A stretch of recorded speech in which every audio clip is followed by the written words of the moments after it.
does the world see rape? It is one crime that communities around the world do not tolerate. It is also one of the easiest allegations to make against men. In some African countries, we have seen that if you are a woman, accuse a man of rape, and lie, you get punished in public. However, in South Africa, it is not like that. We are not saying rape is not a reality, nor condone rape. All we are saying is that there are many cases of rape where men did not rape the woman. Instead, we have seen instances where women will purposely sleep with a man to frame him for rape, and even to the extent where women just say they were raped and have no consideration for fact or proof. Look at how many women come forward 20 to 30 years later and still get those men convicted and sentenced. No DNA, nothing but their words. In this case, you will see how a sitting judge who gave a man a life sentence does not assess evidence properly, accepts lies, uses emotions above facts, and worst of all, ignores factual evidence which clears the accused of the allegations. You will also learn how the court can, without any hesitation, accept and justify lies from the witness. Finally, you will discover that in South Africa, you are not innocent until proven guilty. It is the opposite. We recommend you get comfortable. This is a lengthy matter, but you will find our findings highly interesting, and it should be an eye-opener to anyone who appreciates due process and honesty. To give you some background on the connection between the victim Kemp and the accused, de Villiers. David and Dieter started Model Factory Coaching Academy in Kempton Park in early 2010. They opened a studio where David did the model training and Dieter the photography. Kemp joined the academy in early August 2010. On the 2nd of September 2010, the models were invited to do a themed disco shoot after the class. According to Kayla's testimony, it was on that day that she was raped. Let's get into the case. Like I said, get comfortable. This is going to be a bumpy ride. We will provide you with the following information: the judgment, the trial record, the evidence, documents, emails, witnesses, notes from the accused, and our investigation and findings. Court is now in session. We will start with the court's judgment and address each point in detail. When you hear a footnote, that is to give your perspective on that point, and to highlight the obvious. Kayla. Judgment. State evidence. Kayla Kemp, the erstwhile pupil of the accused and complainant on counts 3 and 4, currently employed in the freight industry, testified, inter alia, as follows. A. Kayla stated that she was born on June 2, 1995, and that she was a modeling pupil of the accused, whom she met during August 2010. She subsequently attended his studio and commenced modeling classes after that. She was 15 years old when she began her modeling lessons, and in grade 9. Transcripts page 76 paragraph 1. Persat, you informed the court that you had met de Villiers, the accused in this matter, in August 2010, in Kempton Park. Kayla. He told me I must come to his modeling studio in Aston Manor House, and I convinced my mom to go with me. My mom had my baby brother and sister. Dowie told my mom that she needed to get out because the smoke machine would be bad for my brother and sister. But, then, my mom told him. Accused notes. This was the first day she met with me during the week, and it was just an interview with her and her mom at the studio. The studio was an open-plan studio, there were no other rooms besides the toilets outside. She refers to a smoke machine that was on, and cautioned her mom not to be in the studio because of the smoke machine. There was no smoke machine in the studio. And she was clearly confusing this first appointment with her rape allegation. She is also talking about a photo shoot on that day. There was no photo shoot, one photo was taken for her account profile. On page 151 of the cross-examination, she also told Pinar that Dieter took photos at the studio. Transcripts page 77 para 2. Kayla. We had modeling classes on Tuesday and Thursday nights. Born in 1995, met in August 2010, she was 15 in 1 month, testified in 2015, she was 20. Judgment point B, she continued with her lessons for some time. She recalled an occasion when she was informed by the accused of a disco shoot that was taking place at Aston Manor House, Kempton Park, during the evening. Transcripts page 77 paragraph 2. Kayla. Dowie told me that we had got a photo shoot, a bikini photo shoot on one particular night. So, I arranged with my mom because we did not have transport at that time. But, I arranged with my mom so that my uncle could take me. Accused notes. Here Kayla testified that it was a bikini shoot, yet it was a disco shoot. Transcripts page 167 paragraph 1, cross-examination. Peter. And he specifically, according to you, or inform you that this will be a bikini shoot. Kayla. Correct. Peter. There is no doubt in your mind about this? Footnote 1. It is, in fact, pure speculation and a lie. We took a look at when the disco shoot was in relation to the available data of the shoot in the Free State, aka calendar shoot, or camp, and it is evident that the disco shoot was on the 2nd of September, 2010. The camp or calendar shoot was from the 11th to the 13th of February, 2011. According to the defense counsel, this information was dealt with during the accused chief testimony. This is a lie by the witness. The defense of the accused asked the witness if she was 100% certain that the shoot at the studio was a bikini shoot. However, it was a theme shoot relating to disco-themed photos, and the witness justified her lie by referring to a shoot the accused did not even do. Accused notes. The issue here is, the camp did not take place yet. It only took place 6 months after the alleged rape. Here are a few problems with this evidence. It was not a bikini shoot, and it was a disco shoot. I was not the photographer at the camp, it was Dieter. There was no way I could have told her I needed more bikini photos, as I had never done any bikini shoots with her. So, I was not involved with photography at all that weekend. The camp was also not just a bikini shoot, and it was for a calendar. This is clear that she is making up the rape. Cross_examination page 112 paragraph 4. Peter. Well, I find that very difficult to believe, Ms. Kemp. Kayla. It was either Geraldine or Tanya. I cannot remember which one. Peter. And do I understand you correctly that you wanted photos back from Donnie? Kayla. Yes. Peter. What kind of type of photos? Kayla. Yes. We were taking disco photo shoots. Footnote 2. The witness told the defense advocate that she wanted photos from the disco shoot, and when she was asked what kind of photos, she confirmed the photos were, in fact, disco photos. This in itself is creating massive gaps in the testimony of this witness. She testified first it was a shoot in the evening, which was bikini photos, although the accused was not the photographer at a camp.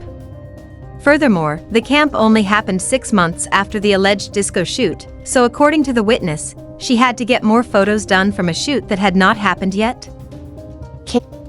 Accused notes. To Pinar, she admitted that she was in the disco shoot, so the rape did not occur because she never left. Her chief evidence, she said she went before the shoot happened, as illustrated in point 11 in the report. During her cross-examination on page 169, the last paragraph, she was tested about why she did not put a regular top on as it was cold, but here she gave a reason why the focus needs to be on the time aspect. Peter. Was it still winter when you went there, for the shoot? The bikini shoot? Kayla. No. Because we did a photo camp, bikini shoot about a week before and the weather was nice. So, no, I do not think so. Accused note. There was no camp before the rape. The camp took place in February 2011. If the rape had taken place a week after the camp, she would have been raped in late February 2011. There is no proof of this, and I did not see Kayla after the camp again. Footnote 3. If the rape took place a week after the camp, This did not happen at the disco shoot in September 2010. The rape then must have taken place on the 17th of February, 2011. That then would not be possible, as the photos of the disco shoot clearly show the shoot did happen on the 2nd of September, 2010. Therefore, it is impossible to assume the rape, according to the witness, did happen a week after the camp, as there was no shoot of that kind in 2011. That in itself is completely messing up the rape charge. Judgment Point C. She arrived early and observed that no other models were present at that stage. The accused instructed her to wait upstairs whilst informing her that the other models were running late. He then played music whilst putting on the disco lights and smoke machine. Footnote 4. This part of the witness testimony is causing a lot of doubt. The accused know that models and parents are on their way to the studio. He confirms this with the witness. He does not go up with the witness, as he instructs her to wait upstairs. He must have then met her outside, or at the bottom of the entrance. She goes up, and he eventually goes into the studio to play music. They both are still waiting for the other models to arrive. According to the witness, he does not only put on music, but he also put on disco lights and the smoke machine. We looked and assessed the photos of all the models at the disco shoot, and not in one image can we verify that there was a smoke machine or disco lights. This contradicts the evidence of the witness completely. See photos and report. Transcripts page 79 paragraph 3. Illa. So, when I got there were no models, and yes, I was early. So, he told me, I must just go wait upstairs. Accused notes. She testified that there were no other models, and that they were running late. This was September 2, 2010 a Thursday, a school day.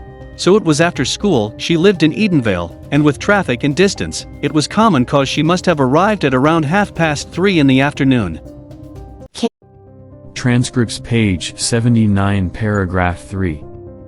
Basat. Yes, Kyla. Kayla. So, he put on some music, and I went to get changed. Accused notes. There was two double 18-inch speakers that we used for events.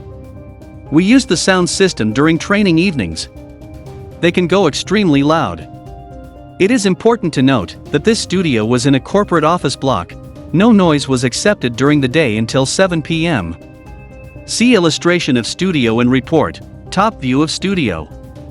Next to us was a stationery store with other lawyers and accountants.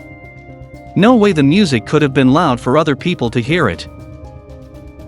Transcripts page 79 paragraph 3. Basat. Yes, Kyla.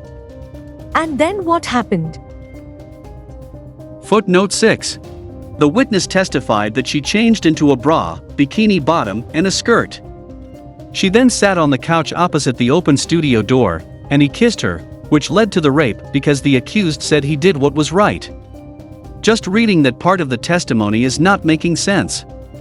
I am going to put it in perspective. The accused play music. The witness got dressed while they were waiting for the models, as they were running late already. That is cause to believe that those models will arrive anytime in the next few minutes. The witness, with a bra, went and sat next to the accused and put his hand on her leg.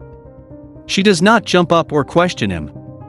The accused then start to kiss her and, out of his own, justify his actions before he raped her, telling her he is doing what is right.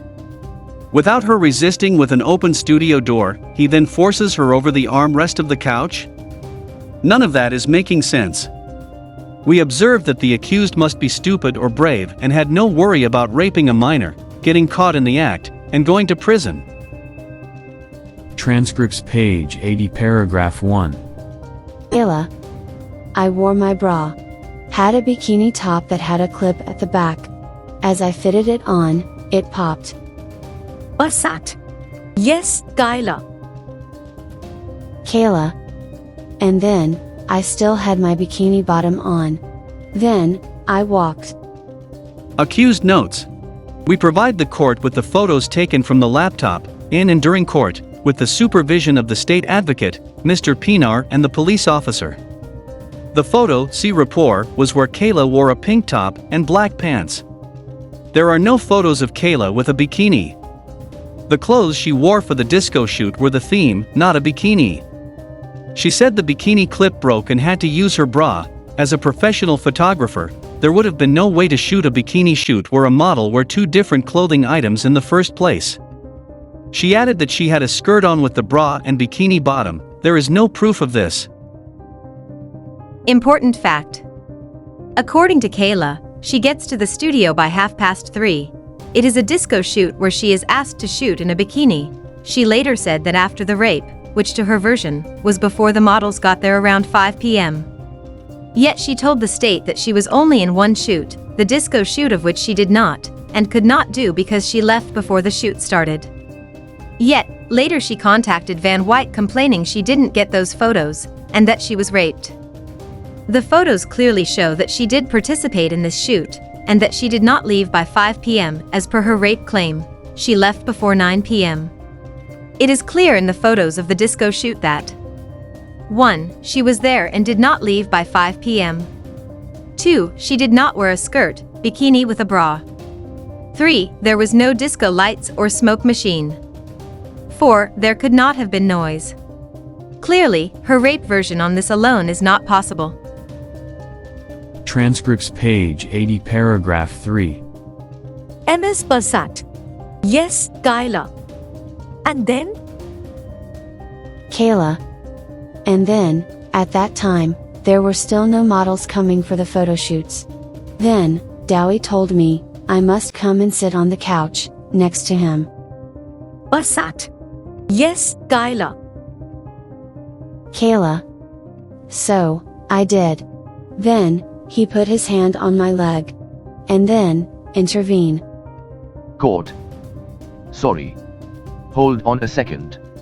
The accused then put his hand on your leg. Is that what you said?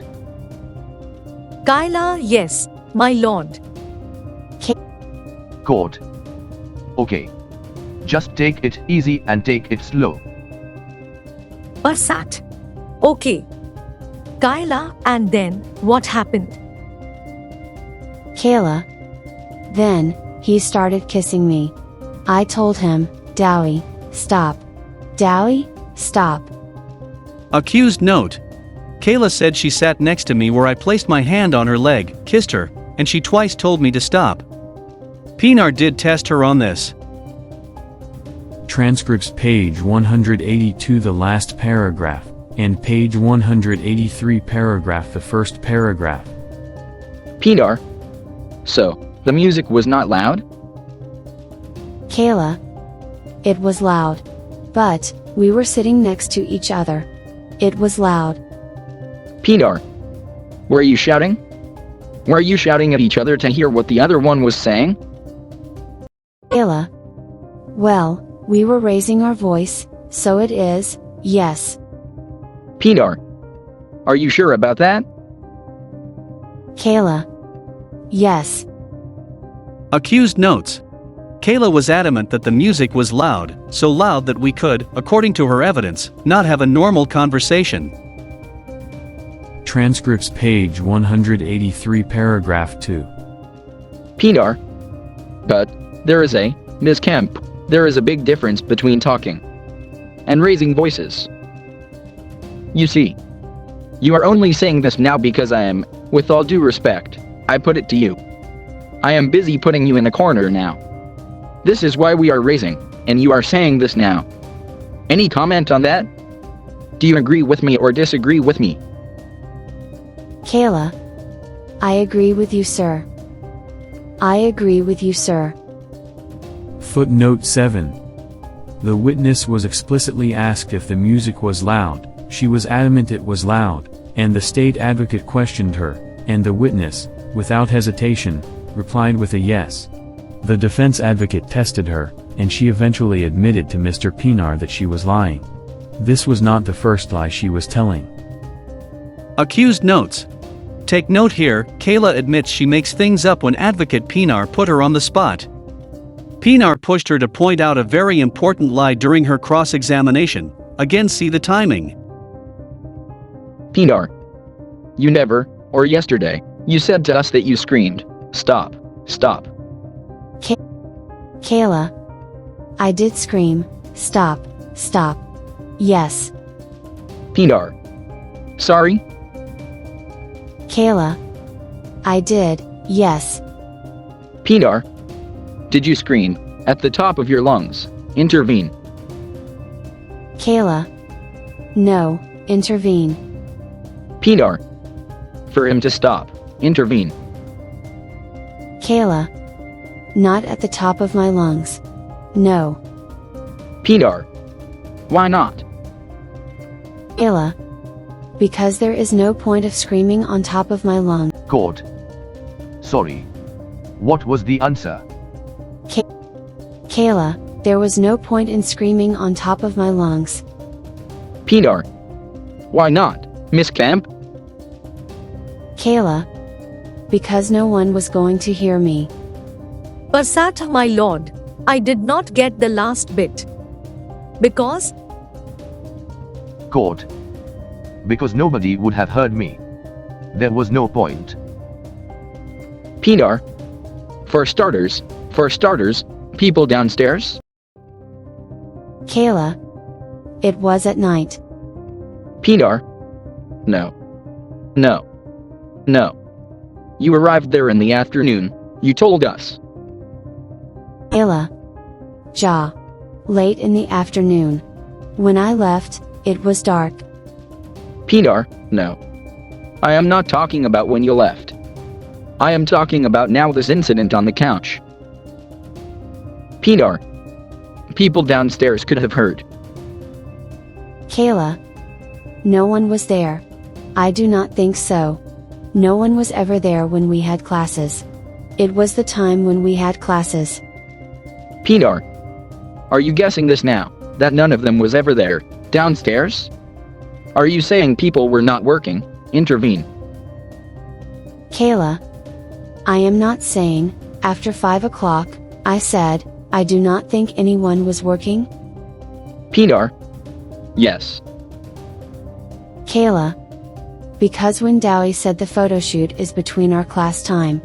That was our class time, and there was no one, we had classes before that. There were no people there when we had classes. Pinar. Madam, Miss Camp, with all due respect. You told us that the classes were in the afternoons. Kayla. Yes. I think it started at 5 or 5:30 and ended at about 7. Pinar. Another person that might have heard, if you shouted at the top of your lungs. Intervene. Kayla. No. There was music, intervene. Pinar. Is the security guard at the gate? Intervene. Kayla. No. There was music and all. The office and the security thing is way, and it is far. Pinar. No, madam. It is not. I put it to you, it is 20 meters, as the crow flies. What do you say to that? Kayla. To me, it is far. Pinar. Okay. So, we have got it now, and you did not scream at the top of your voice. You only said to him, "Stop, stop." Kayla. Yes. Footnote 8. The defense questioned the witness by asking when she claimed the music was loud. The witness was caught out and pushed into a corner, and she assumed that at the time of the music before the rape, the people working in the office park had left already. This is causing a significant problem with the witness account of the rape. She testified, and according to her, she left before any model arrived. She testified that it was already dark. That is not true. The witness left the studio before the tenants in the office park. It could not have been dark. It does not get dark at 5:15 in the afternoons, and if it was dark, she must have been at the studio still just before 7 p.m. If she was there, then the other models must have arrived already, and then there are no ways the witness and the accused was alone. The witness is not telling the truth, which is a massive issue with her testimony. How did the court miss this? This is so important. Accused notes. Here she contradicts herself, and she told the court that she left before 5 p.m., now she said she left when it was dark.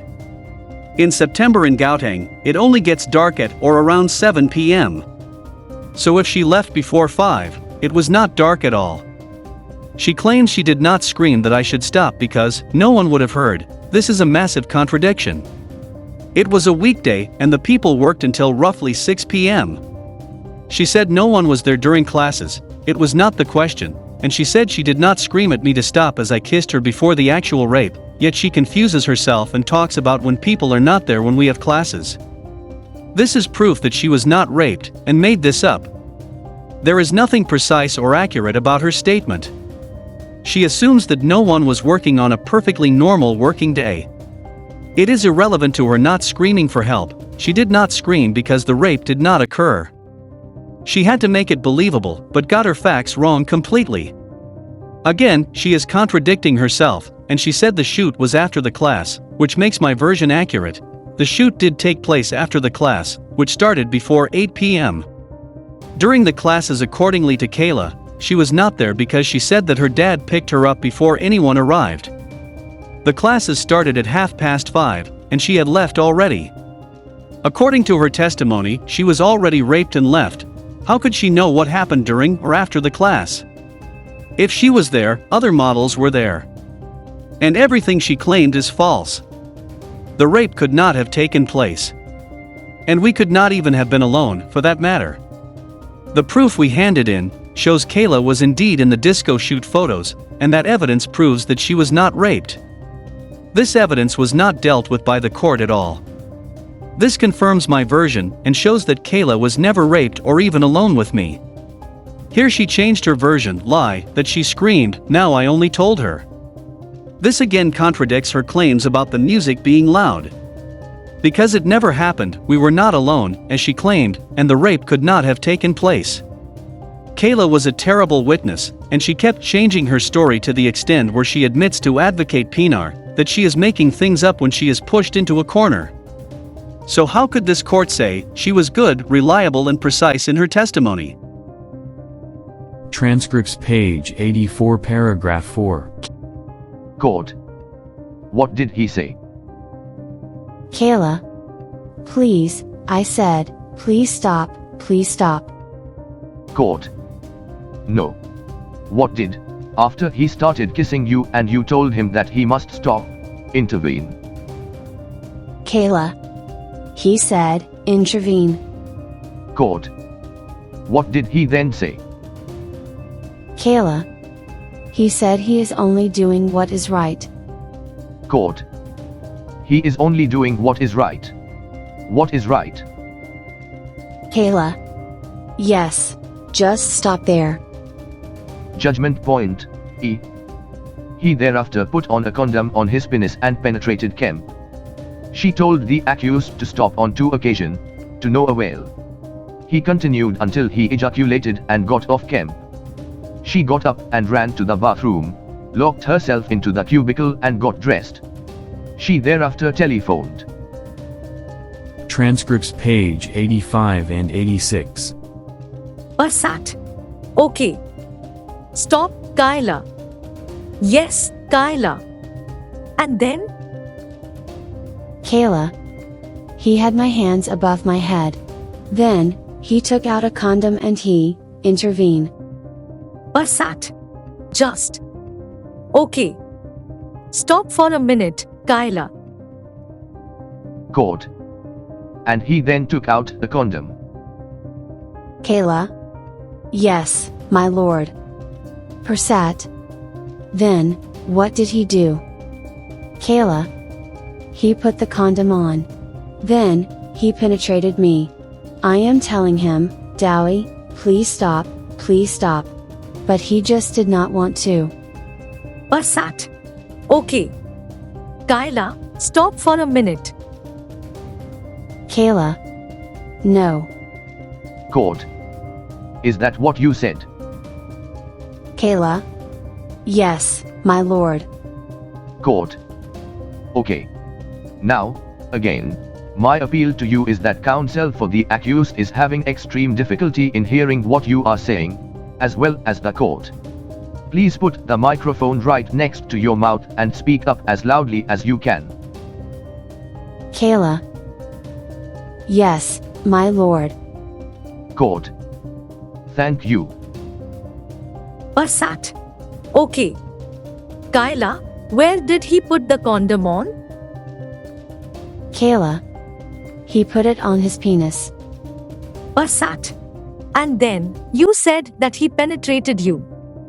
With what did he penetrate you? Kayla. With his penis. Passat. And where did he penetrate you? Kayla. In my vagina. Passat. And then, what happened, Kyla? Kayla. And he ejaculated, and he got off. Then, I ran to the bathroom, and... Passat. Okay, Kyla. Wait a minute. Kyla, are you okay? Kayla, I am fine. Passat. Just breathe a little. Just take a minute or two. You are going to have to tell us what you said now, again, because you are a bit tearful and we could not hear you. I did the part that he ejaculated. Then, thereafter, you were not too clear about what happened. Kayla. Then, he got off of me. Then, I ran to the bathroom. Accused notes. Kayla is testifying that I was pushing her over the couch armrest. Whilst doing that, I took the other hand, unbuttoned my pants, took a condom out, and put it on with one hand while I was holding her hands above her head. I will bring in Advocate Pinar's cross-examination on this just now. This is also confirmation that she must have seen my penis. ADV Pinar did test her on anything that stood out, or was unique. It was handed in as evidence, and the court did not deal with this evidence in the judgment. She said after I ejaculated, must have been quite quick, she ran to the bathroom. She must have seen the condom with the semen, or how did she know I ejaculated? Point 8 of the judgment. She asked her father to fetch her. She waited in the cubicle until her father arrived. She then proceeded to the motor vehicle whilst crying.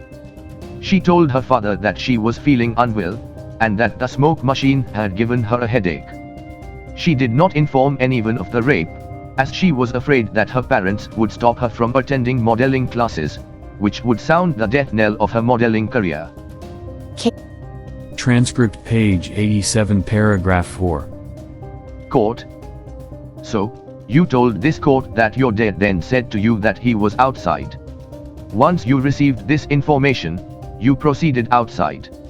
You got your stuff, and you went outside. You were crying at that stage. Your dad then asked you what happened. Kayla. Yes, my lord. Passat. And then, what happened, Kyla? Kayla. Then, I told my dad I was not feeling well. I think the smoking machine gave me a headache. Here is the timestamp of alleged rape as testified by Kayla. 3:30, Kayla arrived. At approximately 4 o'clock, we sat down, and the alleged rape took place. 4:10, the alleged rape over, duration 5 to 10 minutes. 4:15, she called her dad. Between 20 to 5 and 5 p.m. her dad arrived. It is clear by her testimony that she must have left by 5 p.m. Footnote 9. Okay, let us walk this through again. The witness sat next to the accused on the couch, and he placed his hand on her leg. She does not respond. He then starts kissing her, and she still does not respond. He then took both her hands, and she still did not respond. He holds both her hands above her head, while he pushes her over the couch, takes out a condom, and still does not respond, jump up, scream for help or anything. She sees him open the condom and place it in his penis, and wait until he penetrates her, and then she says, "Stop doggy, stop." All of that happened and did not show any resistance? She waited for him to penetrate her, and then only asked him to stop. I find that extremely difficult to believe. Now we will address the timeline. The witness arrived at approximately 4 p.m. By 4:15 p.m., she had already got raped, then she went to get dressed and called her dad. He is 11 kilometers away from the studio and arrived at around 5 p.m. Nowhere does she testify that Doi tries and calm her down or keep her from saying anything to anyone. He allows her to go her way, without fear of calling the police, telling her dad, and having actual proof get to go to a doctor or hospital where they can take a DNA sample, including a rape kit done. Her dad arrives before any other model arrives, and she leaves by lying to her father. We cannot accept that this is even plausible. Nothing about this makes sense. Judgment Point G. She saw the accused again at the next modeling class. The accused told the girls that he wanted to meet with each of them individually. Each of the girls was called separately into the room. The accused told Kemp to stop spreading stories about his modeling company Modeling Sir. He further told her that she was a whore and a bitch, and should stop spreading stories about his modeling agency. The accused reached into his pocket and handed her a morning after pill. Footnote 10. There are a lot of unanswered questions with this. So, she got raped by the accused on Thursday, September 2, 2010, and she said nothing to anyone, and with the shock and trauma she experienced, she returned to the studio where the accused told all the models that he wanted to see of them alone. The witness then agrees to be alone again with him without warning or cause, go at her, and tell her she must stop spreading rumors about his agency. That is impossible, and the accused did not have a business modeling SA. The witness was not part of Modeling SA, and it was not an agency. It was called Model Factory Coaching Academy. According to our research, the first time the accused announced that he now is acting as an agency was only in early 2012.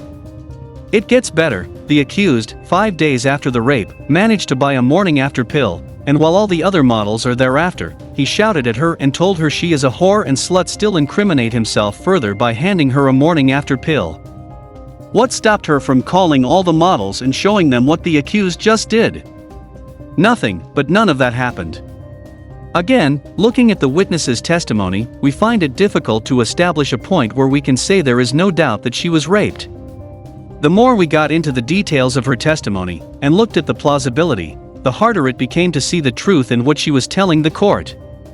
We cannot agree with the judgment that this witness was precise and accurate, nor consistent. Transcripts page 88 paragraph 2. Basat. Can you tell us about when you saw the accused again? Kayla. At our next modeling class. Accused notes. The next class was Tuesday, September 7, 2010, 5 days later.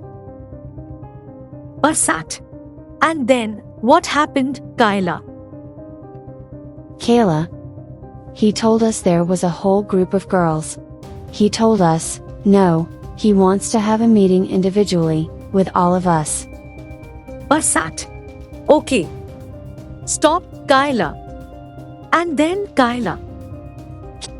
Ayla.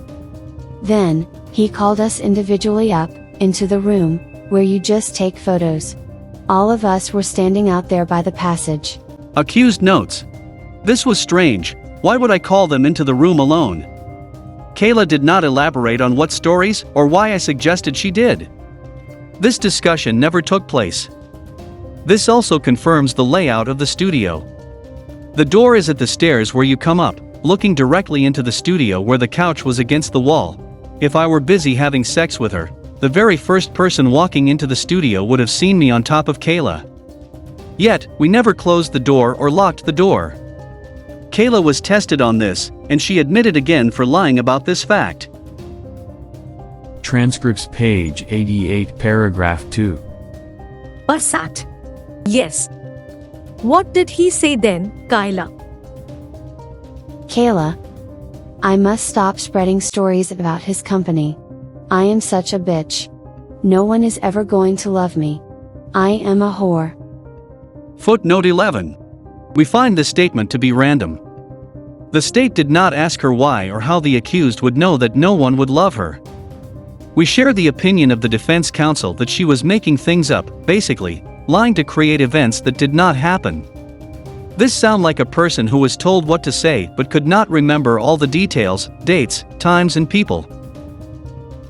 Court. Stop. Kala. Ja. Sorry. Once. Just go slowly, please. Do not let us now get excited. You said that the accused told you to stop spreading stories about his modeling company. Modeling, sir. Intervene. Kayla. Yes, my lord. Court. And what did he say thereafter? Kayla. He told me, I am such a bitch. Court. He told you that you are a bitch. Kayla. Yes, my lord. Court. Hold on. Yes. Kayla. And I must stop talking, stop about his company and intervene. Basat. Sorry, Kyla. Say it again. And you must stop. Kayla. I must stop saying bad stuff about his company. Basat. Okay. Stop. Court. But, I thought I heard you saying, what were the words that you used just now? You said the accused told you that you are a bitch. Kayla. And I am a whore. Accused notes. This is a massive contradiction.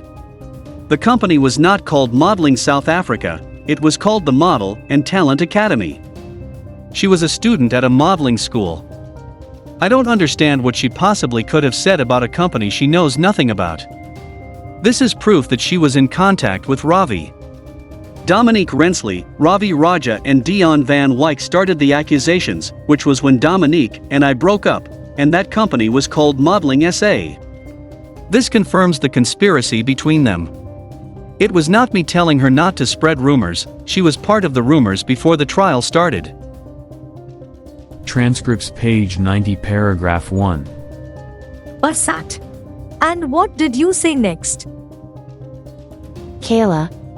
And then, I just looked at him. Then, he gave me the morning after pill. Court. You said I then looked at him. Layla. Yes. Basat. And what happened after that? Kayla. Then, he handed me, he reached in his pocket. Then, he handed me the morning after pill. Basat. He reached inside his pocket. And what did he do? Katla. He handed me over a morning after pill. Accused notes. This did not make sense, we had sex on a Thursday, yet I gave her the morning after pill 5 days later. This is a lie and made up. The only morning after pill she ever received from me was the one SHE and Spiros were asking me to get. How else did I know that? 1. She was in a sexual relationship with him. 2. That she dated him during the time I met her. 3. Just knowing about him in general. This also confirmed my version and that it was impossible to give her a pill that would have no effect. She is using her and Spiros' situation to blame me for rape. Footnotes 12. This stood out. The accused openly admitted he gave her a morning after pill, not the one the witness claimed after she was raped, but the accused gave an answer that cannot be a lie. How did the accused know that the witness and Spiros slept together to make that up? When the witness said she was a virgin, and the defense advocate asked her if she had sex with Spiros, she admitted that what the accused told the court was true and dismissed the witness's version. It is not possible to make up such an accurate claim. The state did not challenge this evidence. Judgment point G. Kemp told the accused that what he had done to her was wrong. He retorted by telling her that she should not say anything to anyone as he would come after both herself and her family if she did say anything. The accused dismissed her, and she did not communicate further with the accused until 2013. Transcripts page 90 para 1. Court. You may continue. Basat. Thank you, my lord. I think the last thing that you said to this court before we took the short break is that He told me not to say anything to anyone. If I did so, then what would have happened? Kayla. He told me that he would come after myself and my family. Accused notes. This is a massive lie, and this conversation never took place. The next point is proof of this. Transcripts page 93 paragraph 1. Basat. Did you communicate further with the accused? Kayla. No. Not until 2013. Accused notes.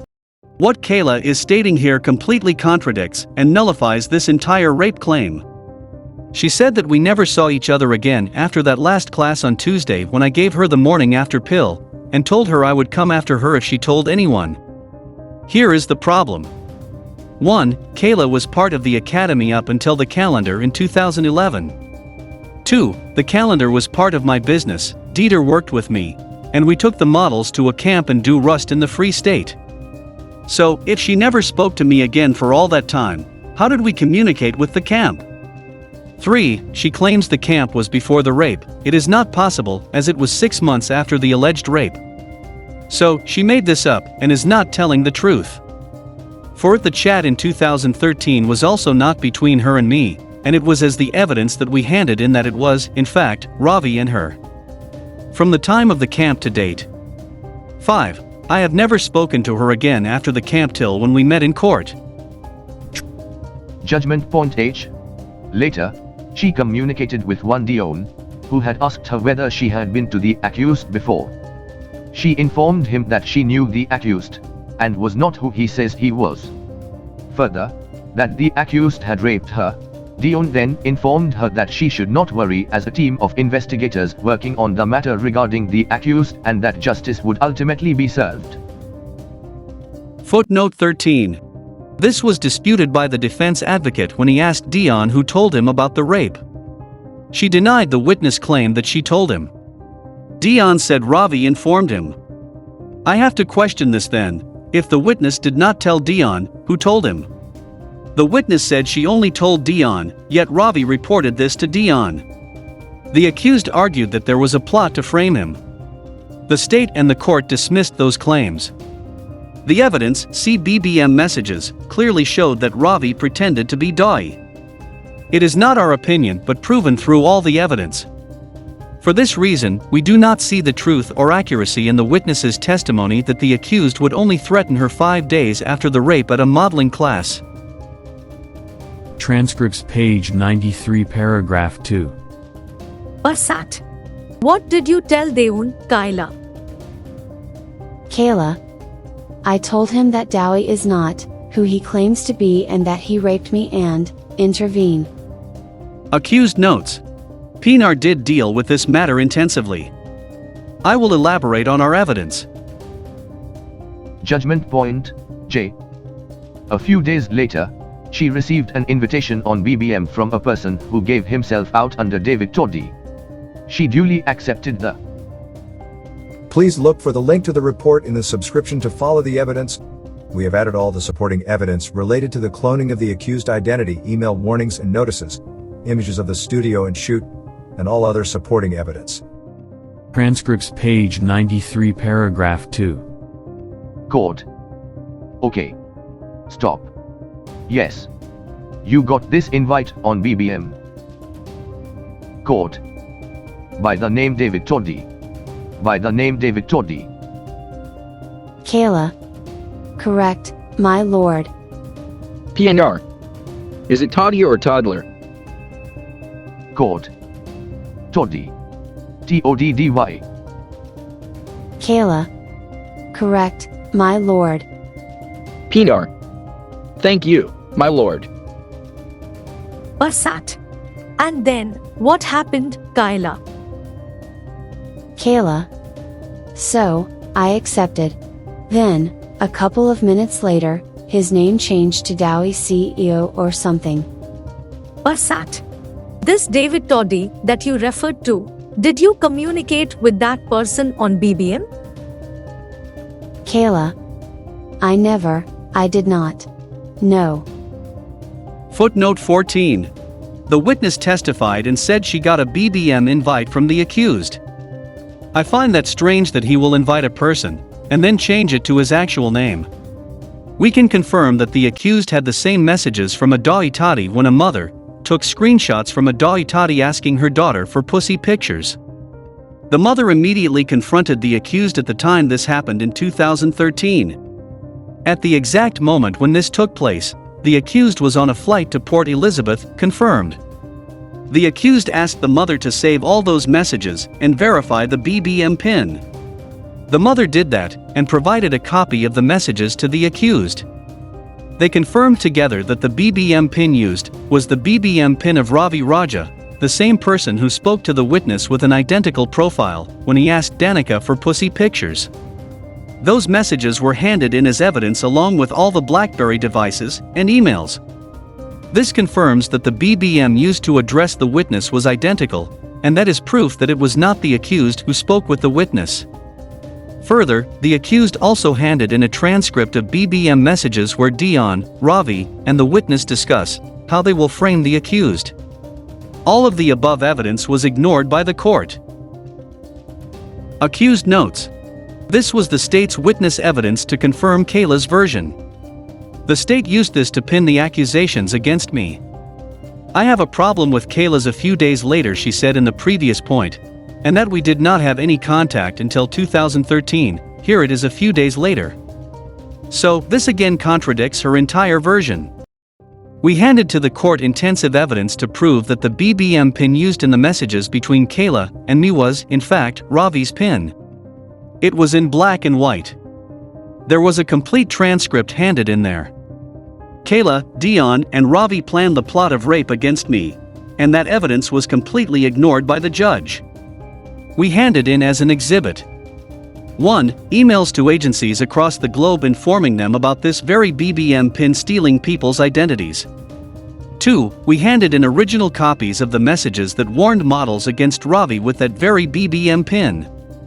3. We handed in original BBM messages with my pin showing that I was in PE at the time and had no communication with Kayla. 4. We handed in all the BBM phones confirming the BBM pin that Kayla referred to did not belong to me. 5. The BBM messages were handed in with the same pin showing she was talking to Ravi. The evidence we provided the court was overwhelming, yet it did not matter to the judge. Page 29 of the judgment. Invitation, and shortly thereafter observed that the name had changed to the VCO. Unfortunately, the witness was unable to remember further. Footnote 15. The witness testified that she did not send the actual messages to the SAPs. Instead, she shared them with Dion. Dion made copies and handed it to Captain Banks. The state, the witness and Dion could not explain how the messages from Ravi Raja got mixed up in between, and how it was possible that Ravi Raja used the same BBM pin as the messages from Daitati, later David's CEO. Judgment Point J. She did not have any BBM exchange with David Toddy.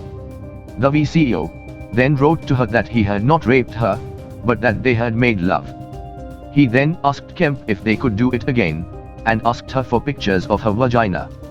He further told Kemp that he had naked pictures of her, and would post these on the internet if she did not send him the requested pictures.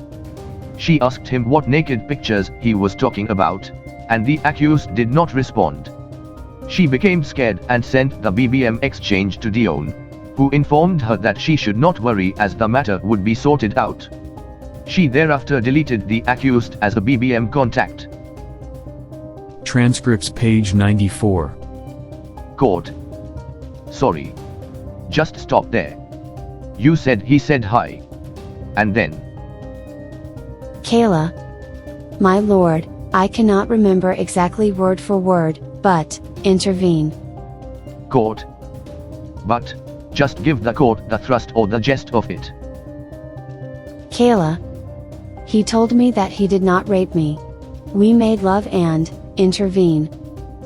Basat. Okay. Stop, Kyla. Continue, Kyla. You said in. Kayla. He told me that he did not rape me. We made love. Then, he asked me if we could do it again. Then, he asked for some pictures. Court. Sorry. Basat.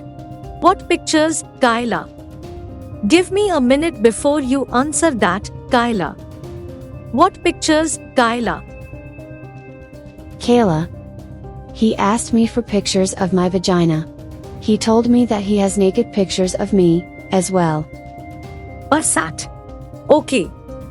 Stop, Kyla. Yes, Kyla. Kayla. He told me he has got naked pictures of me. If I do not send him pictures, he is going to post it on me. Court. Sorry. If you do not send him pictures, what is he going to do? Kayla. He is going to post the naked pictures. Basat. Okay. Stop. Yes, Kyla. Kayla. So, I asked him, what naked pictures? He did not answer me. Then, I got scared. Then, I told Dion about the BBMs, intervene. Footnote 16. This is not making sense, we will break the concerns down. Doi, out of the blue, sent the witness a BBM message 3 years after he raped her in 2013? This all happened in the same year that he got into a committed relationship, a deacon at his church, had a successful business, and coincidentally, the same year carte blanche attacked him with these rape allegations, and the police arrested him. Over and above all of the media slandering he daily faced from social media, which all was connected to Dion and Dominique, he still confirms that he raped the witness, and made it like lovemaking. He then threatens her again by asking for photos of her vagina? Not only is the accused threatening her, but he also said he already has naked pictures, that if she is not going to send him any pictures, he will further incriminate himself by posting nude photos of the witness. She does not even have an idea where he got it from, or when he took it. This entire testimony stinks of all the lies. We are reading this because either the accused is highly dumb, or it is not him. I will go with it is not him. We agree 100% with the accused, that he was set up, and that the witness was, in fact, with proof used as a pawn to frame the accused. We would love to have an open discussion with the judge and ask him if he minds explaining and answering on camera under oath, how he got to his conclusions and judgment that this witness did not lie, that she was consistent and precise. This witness is the exact opposite, the evidence is overwhelming, and nothing she testified about so far is clear or makes sense. Accused notes. Notes, accused. This to me makes no sense. She got a BBM message from me, I assume in 2013, 3 years after the alleged rape. Without warning, I immediately say I did not rape her, we made love. Then I asked her if we could do it again, admitting to raping her in 2010. I then ask her for a photo of her vagina, yet I have naked photos of her already? The question is, where was this evidence? When were these photos taken, and where were they taken? If I have photos of her naked already, why would I want her to send other photos and then threaten her to pose illegal naked photos of a child and complicate myself and my reputation? The messages were extremely specific and all out of the blue, yet in that same discussion, a message from the same Ravi got mixed up. Kayla did not produce the original copies, many of the messages were incomplete, and she admitted that those were all sent to Dion. In addition, she did not have the phone where those messages were received and sent. Transcripts page 94 paragraph 4. Court. You say you asked him what naked pictures. He did not answer. Accused notes. Kayla claimed that I admitted raping her in the BBM exchange, yet I could not answer which naked photos I had of her. If she were in the shoots where naked was taken, she would have known and not asked. If she did not take photos naked before, why did she go worried and sent the messages to a stranger? It is because the BBM exchange was not between us. Judgment point K. She identified the BBM exchanged between herself and the accused, which she had forwarded to Dion. The exchange mentioned above was provisionally handed in as Exhibit D. Footnote 17. Will hearsay evidence be admitted during a court proceeding? Before we can determine if they can use hearsay evidence during proceedings, is it essential to know what the meaning of hearsay evidence is. Hearsay evidence means evidence, whether oral or in writing, the probative value of which depends upon the credibility of any person other than the person giving such evidence. In this case, one cannot argue that what the court did here was to accept that the defense did not accept the authenticity of these BBM messages. That made it more hearsay, and was only accepted provided the state could give the original source. In essence, that did not happen, and this evidence remains unaccepted and should not or could not be used. There are two ways to look at these BBM messages, and none of the two outcomes favors the state. The first is that it is evident that the accused did not send the BBM messages. That was proven beyond reasonable doubt, and cannot be argued. The second is that the messages cannot be used as hearsay evidence or not accepted in any court. The court made that order when the defense objected. On both those outcomes, the BBM messages are not favoring the state. Accused notes: these images you are seeing now was all handed in, and the state was supposed to bring the original device. Also note that the quality is really bad. The set we gave had two sets of BBM messages, the one from my BBM phone, and these images with the BBM pin exposed where we proved to the court that these messages was in fact the BBMs of Ravi Raja. This was one of the three messages where Kayla and Ravi spoke during the same time he pretended to be David Danica ELLE magazine. 21. We handed the judge a lot of evidence that the judge chose not to mention, change, or add information that was not part of the trial. Pinar did not accept the authenticity of those messages. Page 102 paragraph 2 of the transcripts PIENAAR stated to the court, "My lord, I am going to, provisionally, it can be handed in. I am not admitting the authenticity of that." Judgment point, I. She spoke to one Sasha of carte blanche, and confirmed that she had made a statement to the SAPS during 2013. She approached the investigating officer approximately 2 weeks later, with a request to allow her not continue with the matter, as she was in matric and wanted to complete her studies. She had a 2 to 3 month old baby to take care of. Transcripts page 106 paragraph 2. Asat. Yes, madam, intervene, and then, you spoke about it. And you said that you wanted to drop the charges because you were in matric, and had a daughter. Kayla. Yes. And I need to finish my studies. Asat. Yes. You need to finish your studies. So my question is, did you reduce that in writing into a statement for the SAPS? Kayla. Yes, madam. Footnote 18. We are not sure what is the relevance here. We can take from this that the witness still had sex as a minor. Was the father of that child prosecuted for statutory rape? She did withdraw her charges against the accused, yet the state refused her request. Accused notes: Kayla did withdraw her charges exactly 1 month after the original statement was handed to Veronica, investigating officer. Kayla was 16 or turning 17 when she had her child. She not once during her evidence made mention that she no longer trusts men or that she can't do modeling further. Her main concern was that she couldn't trust agencies. The problem is that I was not an agency when I met Kayla. So that again just proves that everything Kayla said was made up. It was all fabricated. Judgment point, M. During cross-examination, she stated that she had contacted Dion upon the recommendation of a friend, and during her exchange with him, informed him that the accused had raped her and refused to provide her with her photographs. Cross-examination page 112 paragraph 3. Pinar. Who was this friend you referred to? Kayla. I cannot remember. Court. Sorry. Kayla. I cannot remember. Pinar. Well, I find that very difficult to believe, Miss Kemp. Kayla. It was either Geraldine or Tanya. I cannot remember which one. Accused notes: she said she could not remember who the friend was, and it was one of two other models, Tanya or Geraldine. She conveniently could not remember who told her about Dion, yet none of the two people came to testify to verify her evidence. Footnote 19. Here the witness confirmed that she was in the disco shoot, yet she testified she left before the models arrived and long before the shoot. She did not mention a single thing about the actual shoot that evening. She made it clear that she left after the accused raped her. How is it possible she got to go to a stranger and tell him about the photos she did not get and the rape?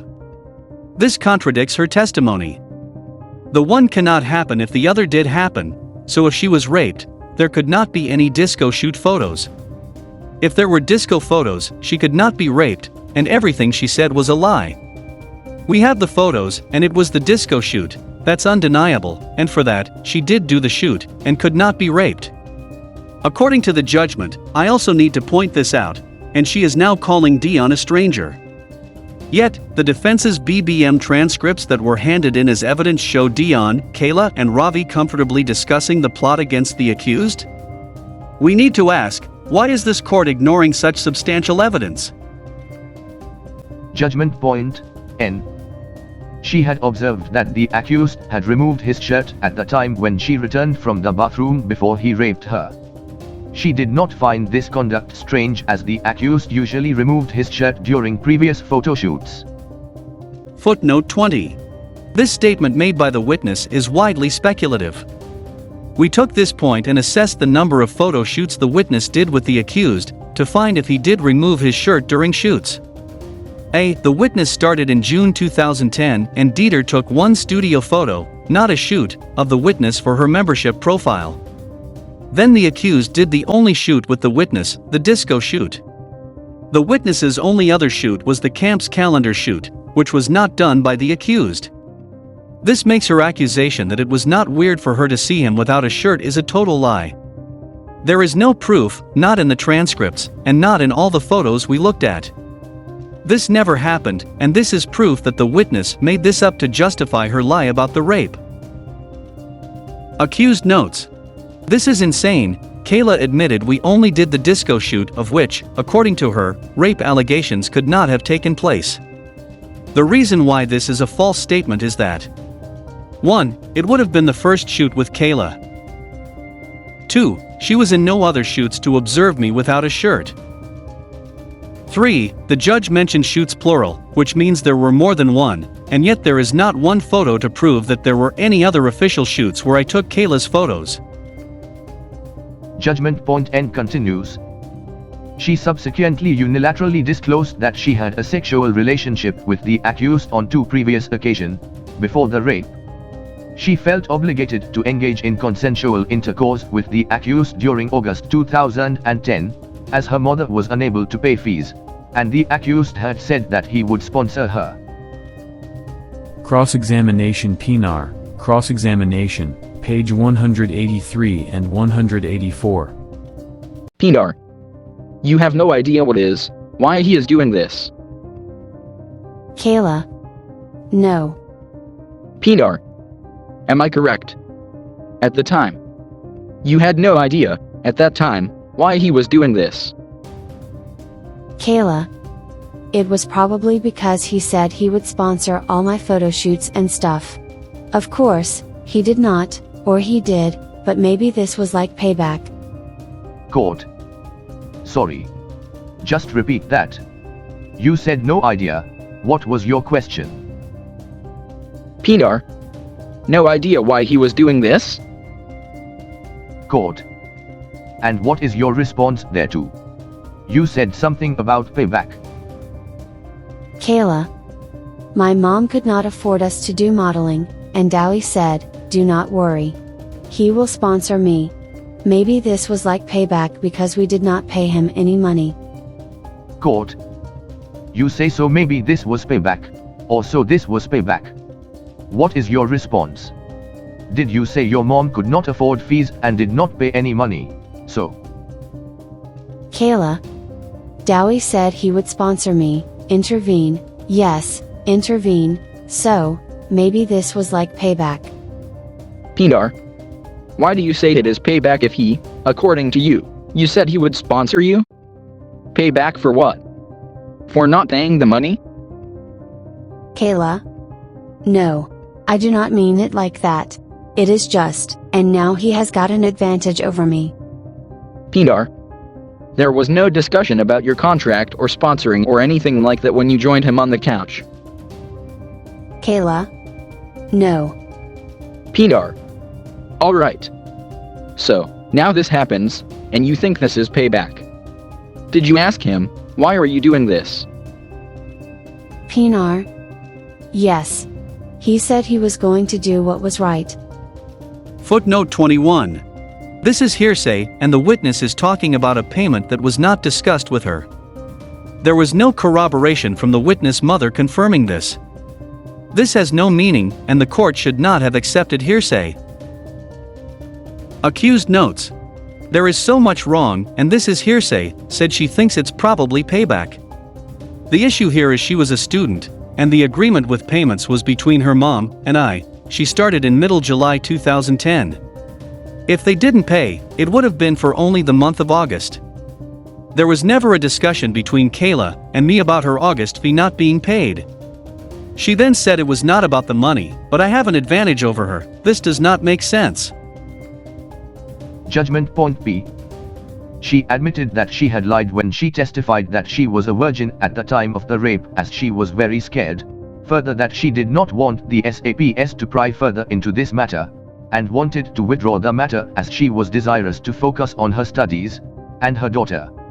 She admitted that she should have told the truth from the beginning. However, she stated that she was a virgin when the accused first had sexual intercourse with her. Footnote 22. We are astonished by the justification and acceptance of her consistent lies. If you can hide and lie about that, you can and will lie about anything or everything else. There is a thing called the cautionary rule for single witnesses. The witness was a single witness, and with no caution, the court considered that she had no one testifying what she said was true about anything she said. When witnesses were asked about what she said, Dion, the investigation officer, and Yolandi testified against the witness, although all three were state witnesses. She is ongoing spreading rumors, using hearsay and lie, yet the court said she was concise and could not find any reason why she would lie. This is shocking. 1. If we look at this witness, we see the following: she was sexually active before she met the accused. 2. She and the boyfriend had sex and asked the accused to assist them in thinking she could be pregnant.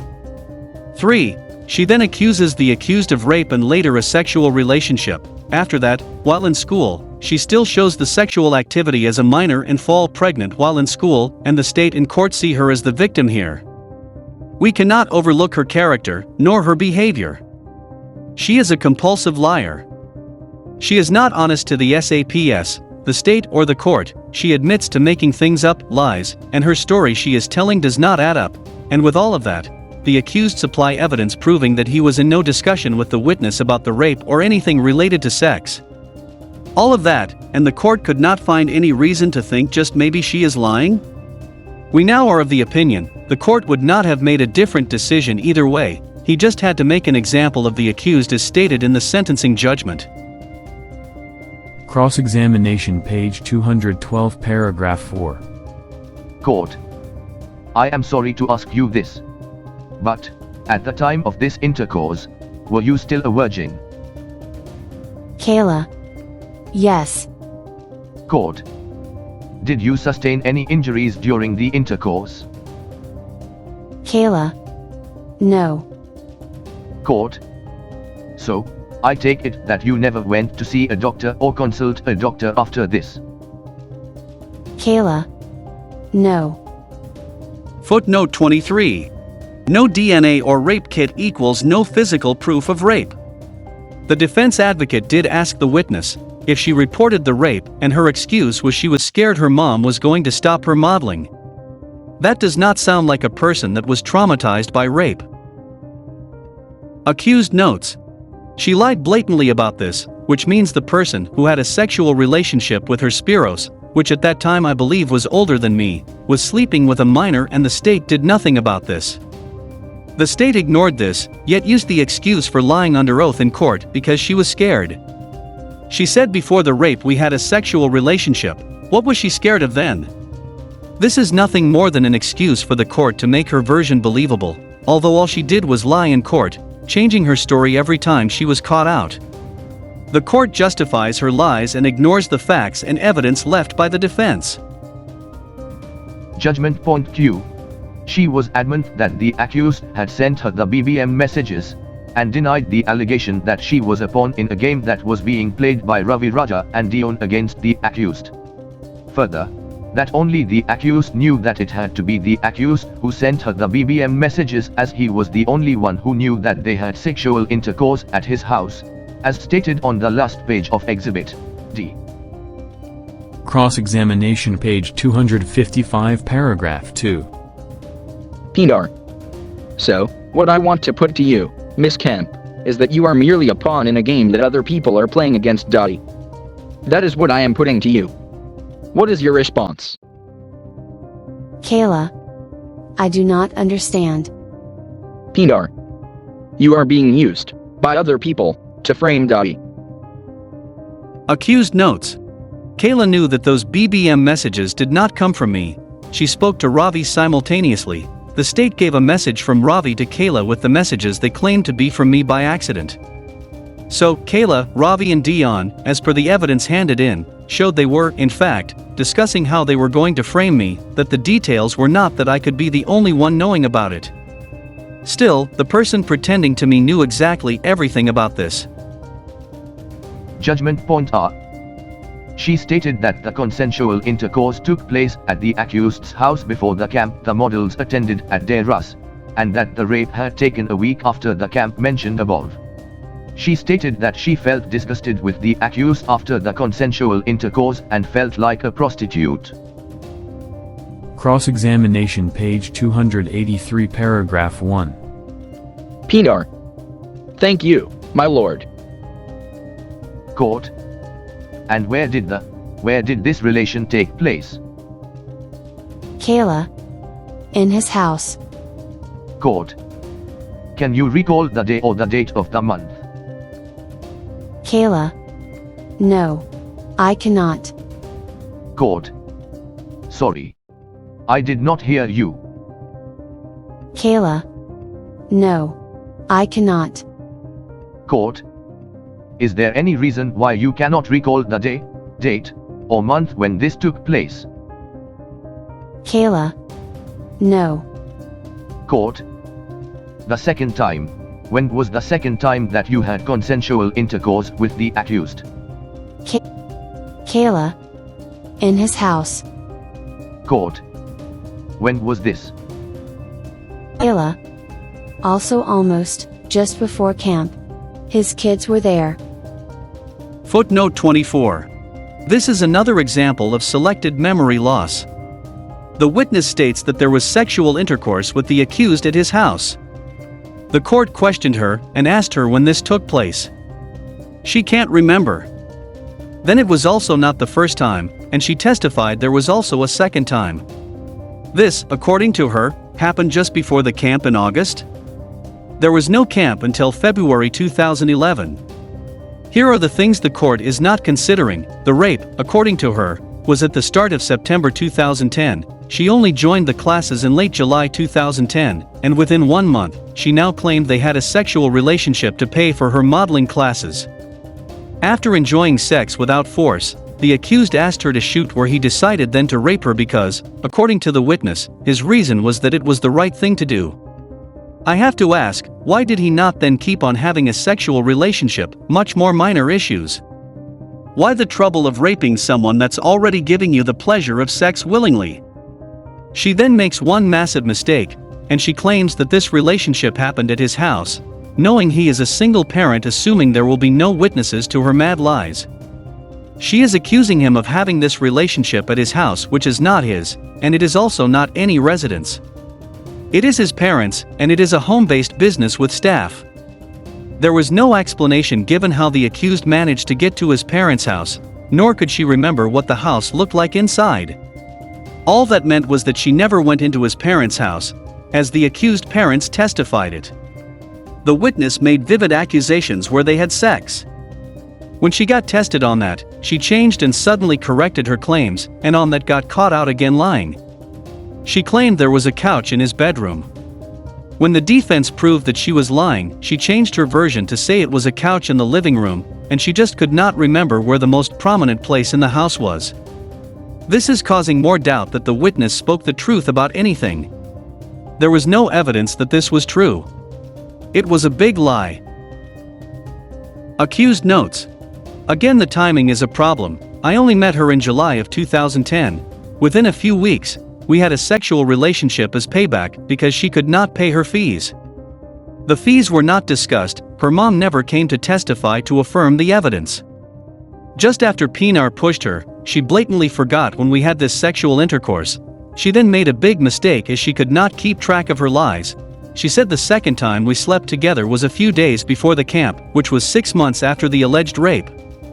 She gave her evidence, and said the rape took place 2 weeks after the camp where the relationship was before the rape. Therefore, neither the rape nor this absurd sexual relationship took place. The state and judge made a big mistake. Kayla said we slept together at my house. It was not my house. She later admitted it was the house opposite the sports grounds which belonged to my parents. Here are the problems the state and judge ignored. Kayla and I must have had sex during the week between 8 and 2, the same time she was in school, and before my brothers came home. How did she get to me during school? I did not have a car. My parents were working from home, and they had never seen Kayla before. The domestic and my grandmother were at the house all the time. They never saw me with any girl, as my dad did not allow that. If it were on the weekend, they would have met her then, and they had seen Kayla before. My stepmom testified that Kayla never put as much as a foot in their yard. Kayla could not remember where the room was. She was tested and could not remember anything of the house. There was no sexual relationship, no rape, and everything Kayla told the court contradicted. She told the court that the investigator lied to the court. She said Dion lied about who told him about the rape.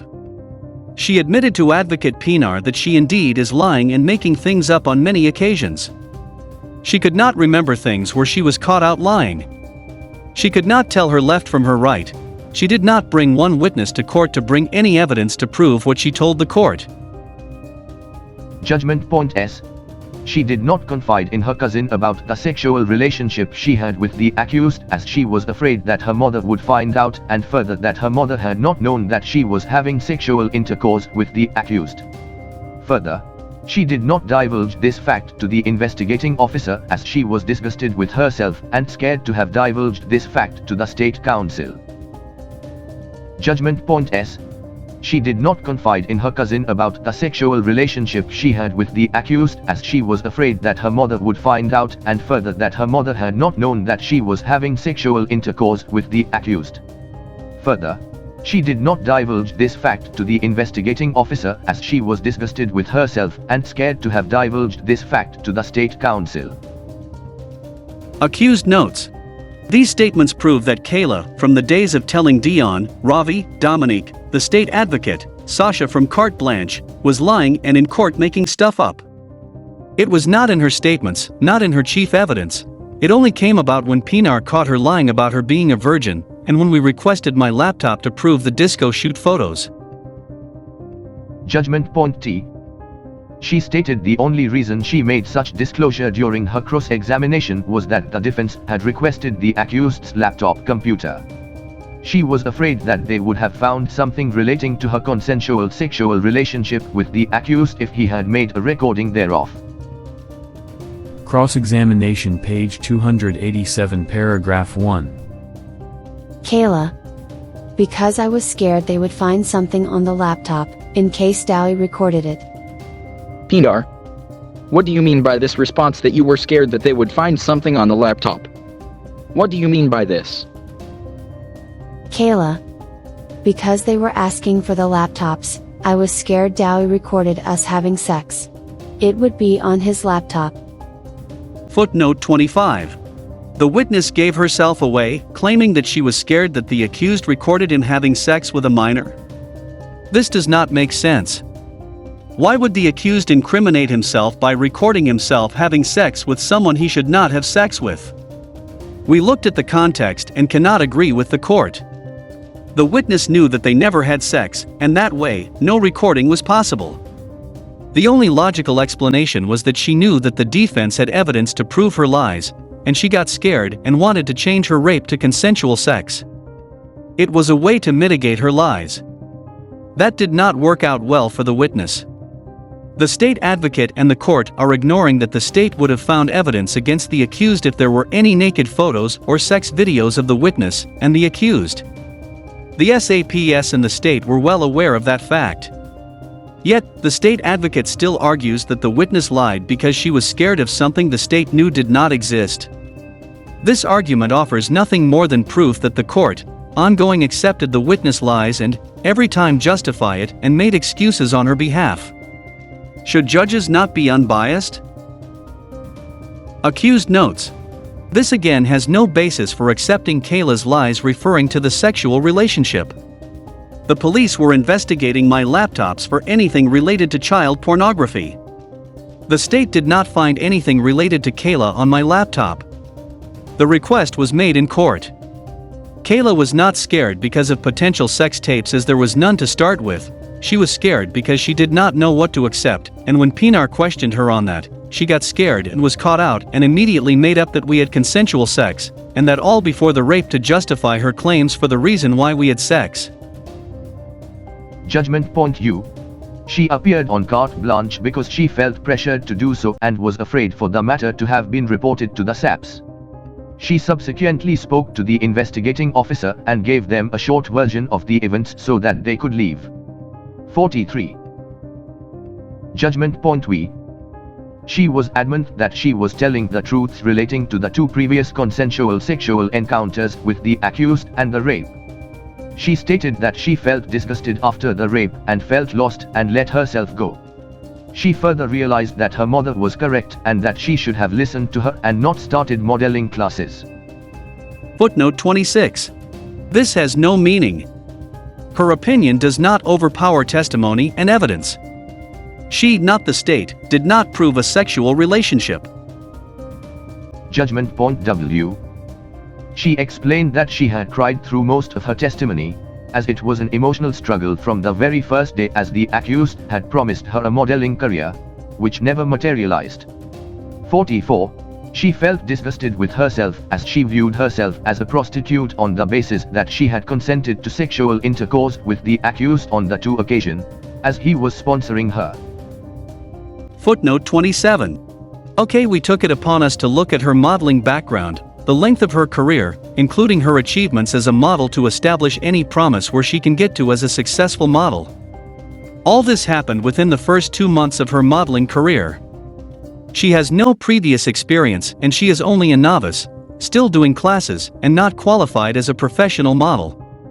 Her excuse for crying in court was not because she was raped, her reason was all about the disappointment of a broken promise, yet she managed to be in a calendar. She claimed that she was not upset about the hurt or suffering caused by the rape, and she was more concerned about her modeling career. Again, we did a bit of digging, and the witness did not stop her modeling after she parted from the accused. She did modeling with Tanya and Ravi, who used the accused identity to incriminate the accused for rape. She again lied. Cross-examination, page 296, paragraph 1. Pinar.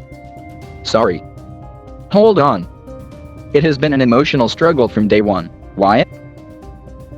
Kayla. Because Dowie promised me a modeling career, and it never happened. I am disgusted that I even had a sexual relationship with Dowie. I am disgusted that I should have spoken up earlier about the rape. But I did not. It is just, for me, it is degrading to know that I am a mother, and I am sitting here, in this court, trying to explain myself. Pinar. So you say it is an emotional struggle from day one because the accused promised me a modeling career, and it never happened? Kayla. Yes. Accused notes. To Kayla, the only thing that she was upset about was that she was not successful in her modeling career and blamed me for it. She did not distrust men, or could not keep a boyfriend, or had a bad relationship with her dad or other men.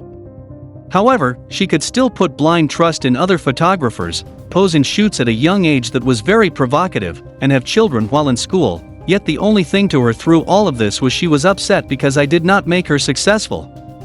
I did apparently not keep my promise? Judgment Point X. She stated that she had attended counseling and was not forced to testify against the accused. Footnote 28. Before I get to the defense evidence, we are well aware of what we call here the red line test. Let me explain. The state witness gives her testimony and evidence. That is what we call the red line or first proof. Every time a witness makes a statement, it builds on the foundation of the case. The more proof is given, the stronger the foundation gets, as soon as the defense testify that the red line is the test. The more the defense give more robust or more substantial evidence, the weaker the foundation of the state witness gets, until either the foundation gives in or the foundation stand. Just by assessing and investigating the state witness chief testimony, the witnesses, and their testimonies, and the cross-examination the state witness foundation gave in. We have not even discussed the defense testimony yet. It is already as clear as daylight that this rape charge has no merit, and that nothing is proving that the accused is guilty of this charge. It is quite the opposite. The witness perjured herself repeatedly, and according to the court, she is reliable. Anyone with half a brain cell can tell that there is no rape. Sadly, an innocent man was convicted and sentenced to a life sentence. As an organization, we will reach out to every person tried by acting Judge Qasim Musa, to assess if he usually sentences and punishes people on weak cases like this. We will make all of our findings available to the public, media and authorities. The Chief Justice should review this case and remove acting Judge Qasim Musa from the court immediately. As legal activists who stands up for the innocent, we do not apologize for our directness, but no country need judges to put their justice system in so much disrepute. We are unapologetic when it comes to the fairness and rights of people who get wrongfully convicted. That, in essence, concluded the evidence of the fourth witness, Kemp. Kayla Kemp, defense evidence. Judgment page 87. Counts 3 and 4, Kayla Kemp. Kemp joined Model Talent Coaching Academy on the 24th of July 2010 and attended Tuesday and Thursday evenings classes. 1. The first and only photo shoot she had done at Aston House was after classes on the 2nd of September 2010. 2. The shoot, together with other models, commenced at 19 age 15 and ended at 20 age 20. 3. He denied that a smoke machine was used during the shoot. The defense handed in exhibits NN1 and NN2. The exhibits mentioned above are of Kemp and indicate that the files were created and modified on the 24th of July 2010. Footnote 29. The court is incorrectly stating the evidence here. We also had a look at the evidence and the explanation on the metadata. It does not make sense for a shoot to occur 2 months before the actual shoot. It is only common sense that must be applied, not an opinion. Both the witness and the accused confirmed what happened on the 2nd of September 2010. The facts are on the evidence that was handed in and displayed uncontested. According to the photo's metadata, the word created refers to the date it was inserted into a computed and saved on another drive.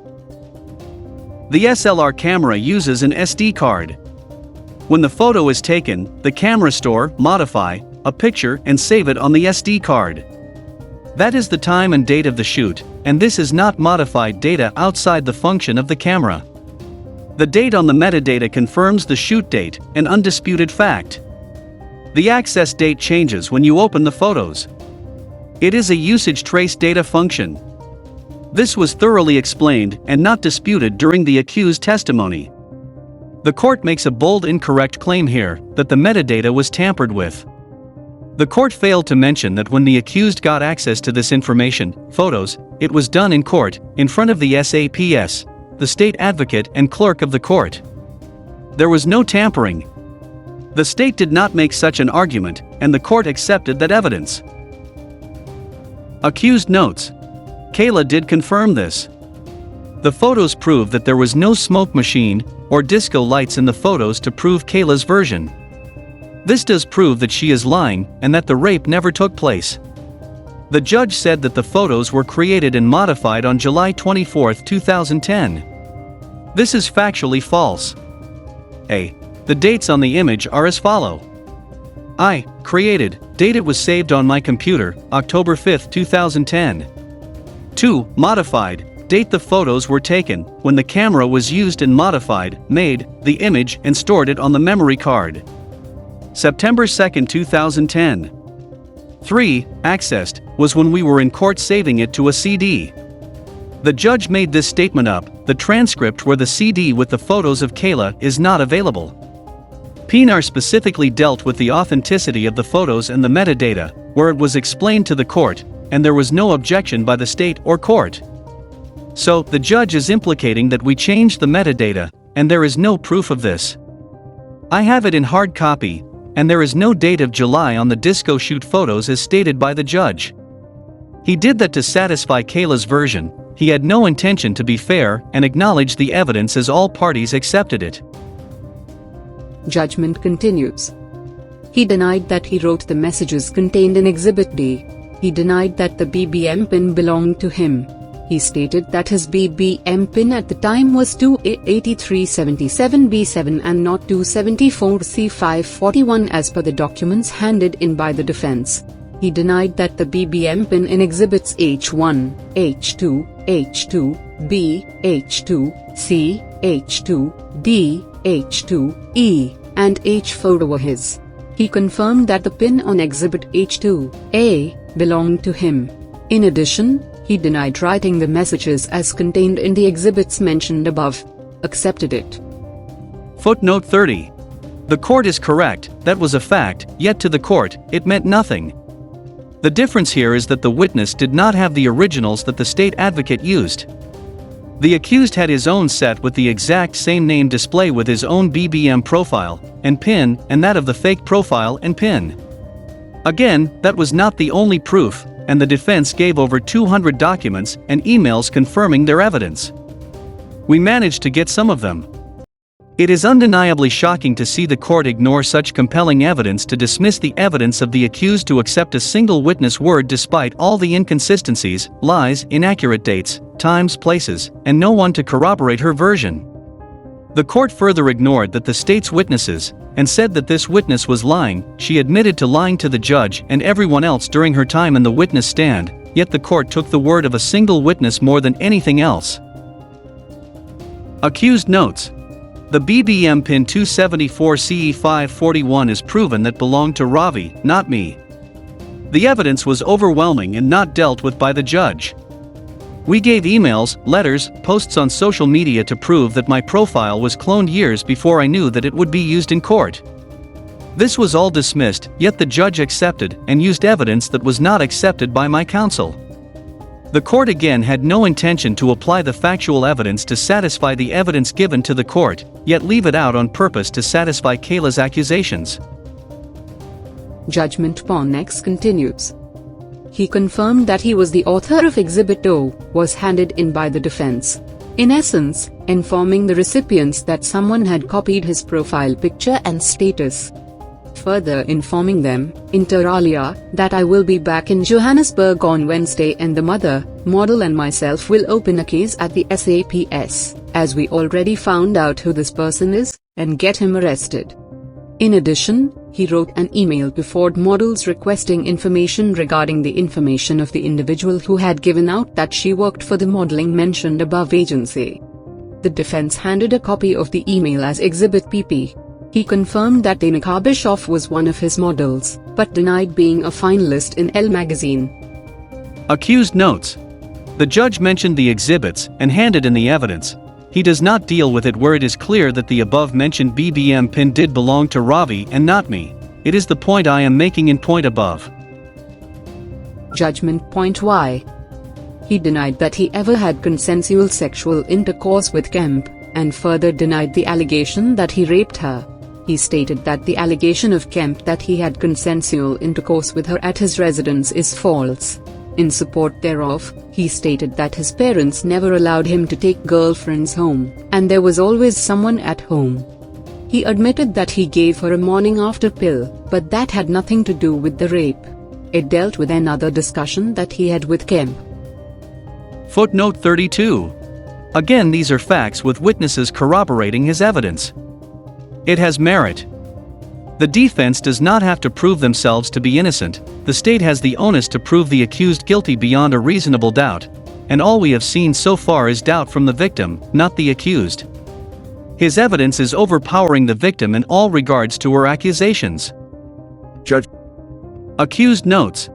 My stepmother did testify that this is true. Unfortunately, I do not have any transcripts to account for what was said and the questions asked. I have the house plan presented to Kayla, where she could not even point out the room where she claimed we had sex. I have pointed out with evidence why this never took place, and it is Kayla's testimony that contradicts her evidence. Judgment Point Z. During cross-examination, he admitted a ploy by Ravi Raja and Van Wyck to taint his reputation. Further, that this plot might extend to other persons besides Kemp. It was put to him that this fact was not put to the witness Van Wyck during his cross-examination. Footnote 33. It is not speculation. We did confirm that there was a full transcript handed in as an exhibit with proof of the plot. It was clear who the three people were and who had that discussion before the rape allegation. The three people, according to records, was Dion, Ravi and Kayla. This is not hearsay, and this is not the accused opinion. This is in a verified document as part of the evidence in court. Facts are facts. Accused notes. Pinar did put this to Kayla. We gave overwhelming evidence to prove that Kayla, Dion and Ravi sat behind this, as they all were part of the plot against me that Dominique started. This is false, it was put to Dion, and the judge confirmed it. I will highlight this in the transcripts of Van Wyck. Judgment Point DD. He was unable to provide any explanation as to why the contents of Exhibit LL were never put to Kemp during her cross-examination. He confirmed that he had joked with Kemp in the presence of her mother and stepdad. He confirmed that he enjoyed a good relationship with Kemp and was friends on Facebook. He was adamant that she was lying to the court when she testified about the incident where he put his hand in her pubic area. He concluded that she has only come to lie because she has been motivated by carte blanche. In addition, they added that she had come to court to fabricate a version against him and did not know what she would gain by making such allegations against him. Accused notes. This is not Kemp, this relates to Claudia. Footnote 34. The accused is accurately stating that this has no relevance to Kemp on charge 3 and 4. No, we going to deal with the court's judgment. Judgment Point 43. On counts 3 and 4, Kemp was a single witness who testified regarding the events of that day. This witness was highly emotional during her testimony regarding the fact that the accused had unlawfully and intentionally sexually penetrated her without her consent. During her cross-examination, this witness admitted that she had engaged in consensual intercourse on 2 previous occasions with the accused. Her mother was unable to pay the modeling fees to the accused, and she provided the sexual favor as a means of payment to the accused. She testified about a meeting with the accused the following day wherein he gave her a morning after pill. She did not communicate with the accused again until 2013. During such BBM exchange, the accused said that he did not rape her and made love to her. She was adamant that he had raped her. In addition, he asked her to have a relationship with him and for pictures of her vagina. The accused has a bare denial of these allegations and is adamant that this witness is just a pawn in the game of her handlers. However, this allegation was never put to this witness during her cross-examination. Kemp stated that the BBM message clearly shows that it was the accused who could be the only one who wrote such a message, as the matters were within his direct knowledge. This witness did not immediately report this matter to anyone but subsequently did so to Van Wyck, J., and later to Lou and Carte Blanche. I duly take cognizance of this fact when appraising the totality of her evidence. This witness gave her evidence in a clear and concise, manner and had due regard to the nature of the allegations and her relative youthfulness at the time of the commission of the offenses. One cannot unduly criticize her evidence. This witness did not exhibit any bias towards the accused when she testified during these proceedings. I pause to mention that Kemp persisted with her allegation of rape against the accused from the start and subjected herself to undue criticism, ridicule, and all the other negative elements that go with the complaint of rape. She appeared to be resolute in her allegations against the accused. M. Footnote 35. The court is wrong in all aspects of that judgment. We have independently pointed out, and shown that the court made an incorrect judgment through this report. This witness was not clear and she was not concise. She was only emotional due to anger and disappointment in her modeling career. This witness had no regard for the truth, she lied and made things up. She was everything but resolute.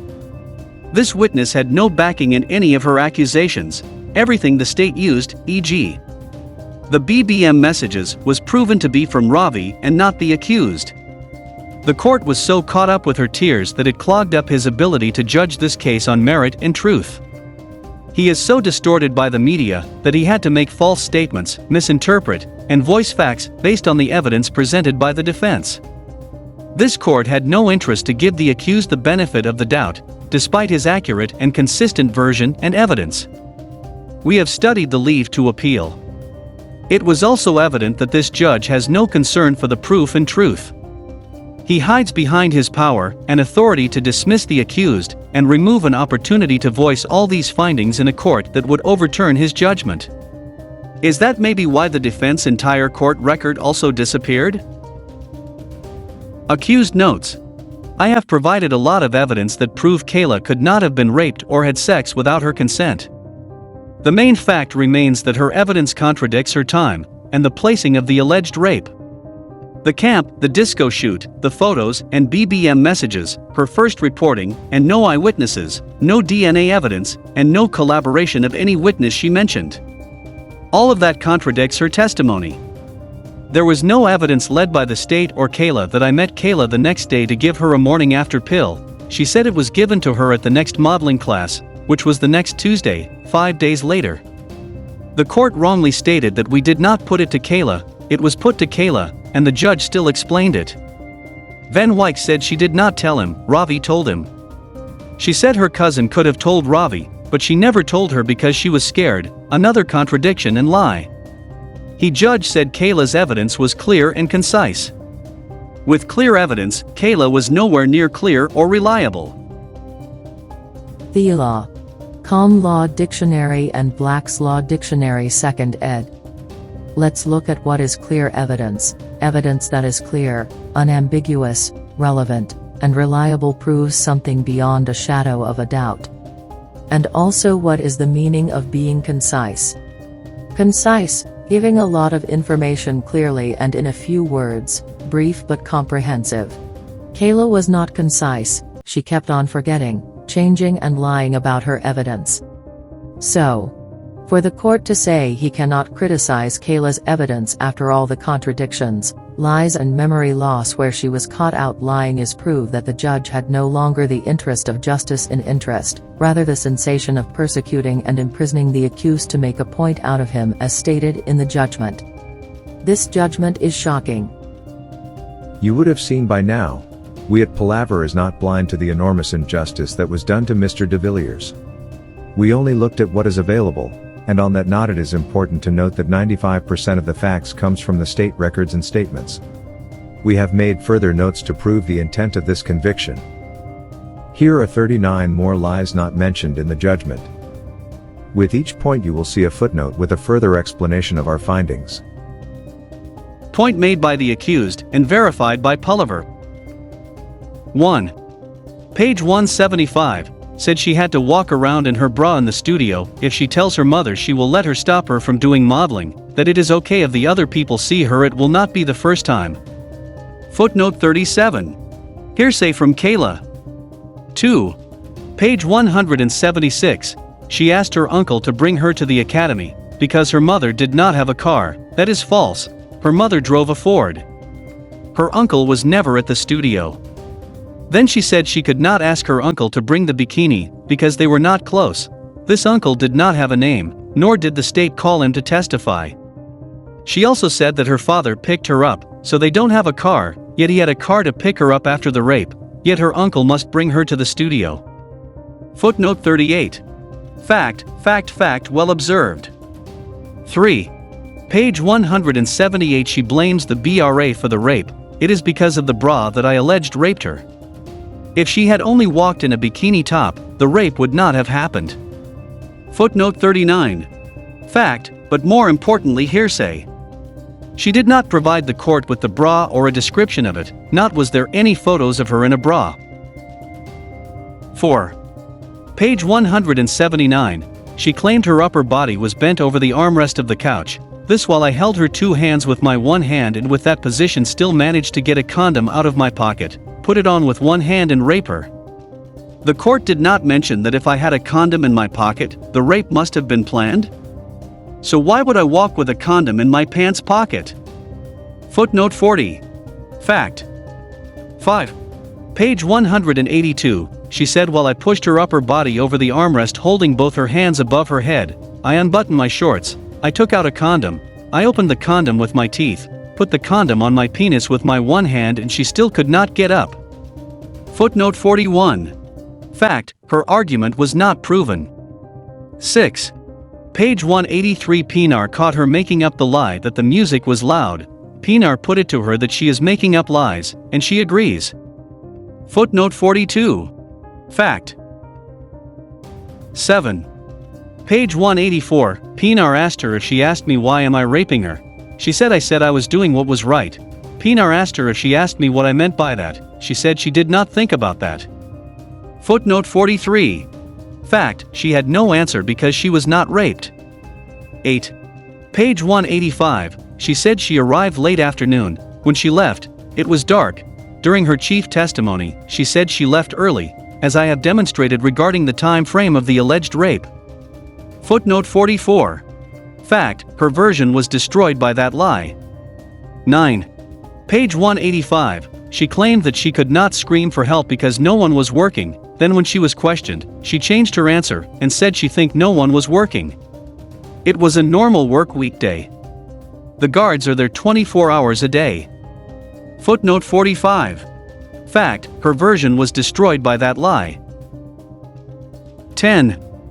Page 186, Pinar said that the guards could have heard her scream. She said no, they are too far, yet Pinar put it to her it is not even 20 meters, she claimed to her that it is still far. Footnote 46. Fact, her version was destroyed by that lie. 11. Page 187 to 188 Kayla is explaining how I held her hands. She could not wiggle both her hands out of my one hand because to her I had a strong grip. With the other hand, I unbuttoned my pants while lying on top of her legs, still holding both hands above her head getting my pants to my ankles. She could not remember if I had underpants on through all of that. She could not kick me off as I was lying on top of her legs. Footnote 47. Fact, her version was destroyed by that lie. 12, page 188, she realized that this did not make sense. She changed her story and said I pushed her calf down with my foot. In that impossible position, I still managed to push my pants down to my ankles. Footnote 48. Fact, her version was destroyed by that lie. That is not remotely possible to do, and you cannot have your one hand above the head of a person, and with your other hand without losing the other hand to reach your ankle. 13. Page 189, she was asked if I was standing or lying next to her. She adamantly said I was lying semi over her. Basically, I was pressing her legs, calf, down with my one foot, my body next to her body, while I am holding both her hands above her head whilst her upper body is bent over the couch. I still managed while all this took place to use my other hand and get my pants loose and right down to my ankles. This is impossible. Footnote 49. Fact, her version was destroyed by that lie. 14. Page 192, Kayla choked, asked for 2 minutes as she realized it no longer made sense. Footnote 50. We can't agree nor deny. We did not see the witness in court. 15. Page 193, she now testified that my body was next to hers while in the position as mentioned above. She said my chest was facing her. I will break this down. I am lying now on my side. While lying on my side, I am still holding both her hands above her head with her upper body over the armrest, which means her lower body must be next to my chest, which makes my arms extremely bendable and long. With that I took a condom out of my pocket, unbuttoned my pants and pushed it to my ankles. This all happens whilst holding both her hands. Footnote 51. Fact, her version was destroyed by that lie. 16. Page 194 is a massive contradiction. she said I am lying next to her, yet my pants fall to the ground. Footnote 52. Fact, her version was destroyed by that lie. 17. Page 196, Pinar put it to Kayla that what she was saying was impossible. Kayla's response was, that is what happened. Footnote 53. Fact, defense advocate was making a stand, not asking for an opinion, and based on the response from the witness it is clear she was lying. 18. Page 199, she explained I used my right hand to hold both her hands, I am right-handed. She said while I was lying next to her on my right side next to her, I used my left hand, weak hand, to put on the condom, while my right hand was still stretched out above her holding her down. There are two very difficult scenarios here. A. If I lay on the left of her body, I must have lied down on my right hand, which must be bent over an armrest. It is physically impossible to hold a person down like that. My left hand would be free to move, but the problem is it was my weak hand, and my body was against her body. I had to adjust myself to get my penis into a position to put a condom on. So this is why Pinar said it is impossible. B. If I were on her right-hand side, holding her hands above her head with my right hand, it would mean I am now lying on my left arm, which too will completely make it impossible to do any of the things she described. C. She was trying to create an aggravating scenario that would sound like rape. If there was any sex, this could not have been done, making her rape claim even weaker. The fact remains, her evidence already demonstrated that she did not leave, she never got picked up from her dad, and the day went on as normal where she did the photo shoot, and no rape or sex took place. Footnote 54. Fact, we tested these scenarios and he accessed is dead accurate in his assessment. 19. Page 207, Pinar questioned her and asked if she saw my penis. She said yes as I rolled the condom over my penis. He asked her very specifically if she saw anything unique about my penis, like a mark or anything. She said no. Footnote 55.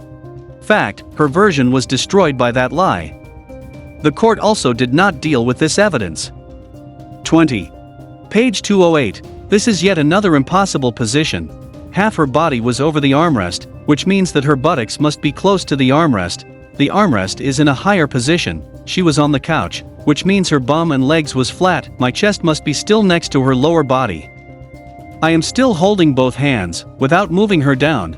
I get in between her legs, buttocks down, upper body up, and I manage to pull her skirt and bikini bottom away and in that awkward position still penetrate her.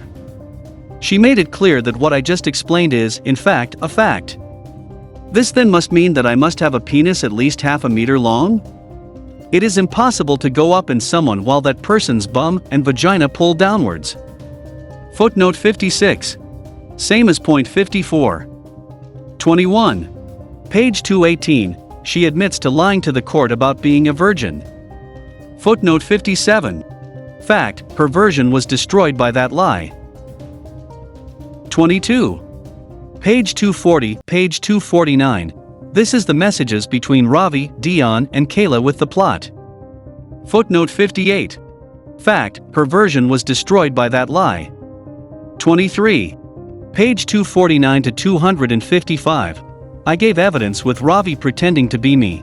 There is the proof where he admitted his plan and mentioned the Danica name that was used in the fake profile. The court did not believe my evidence, yet it is black and white here. Footnote 59. Fact not disputed. 24. Page 256, Kayla acknowledged that there were no naked pictures taken of her, yet she was scared I might have it on my computer. The BBM messages where she alleged that I said I would post the non-existing naked picture she got scared. Footnote 60. Fact, her version was destroyed by that lie. 25. Page 257, she implicates the warrant officer Banks. She said she did tell the WO about the rape in the studio, although she wrote in her statement it was at my house. The WO denied that she knew anything about the studio. Then Kayla told her cousin to know, yet her cousin never came to testify. Footnote 61. Fact. 26. She then lied and said she did not want to tell the police or the state advocate about the studio, because she did not want to answer questions. Footnote 62. Fact, her version was destroyed by that lie. 27. Page 259, Pinar put to her that rape is rape, yet Kayla said that it is better to say the rape happened at my house because it is more private. This is nonsense. Footnote 63. This is possible if not 100% true. 28. Page 256. It is again weird that in 2013 out of the blue, I asked Kayla about the rape. This is just after the BBM messages between Ravi and Dion discussing how they are going to get me, and in that, I randomly ask if she is with Ravi. The issue with this is, she left my studio in 2011 after the camp. I had no business with her to worry where she models, so for me to ask a specific question about Ravi is just proof that it was indeed Ravi creating a chat with Kayla to implicate me to use as evidence against me. She knew because her answers were just as random yet perfectly put together. Footnote 64. Fact, her version was destroyed by that lie. 29.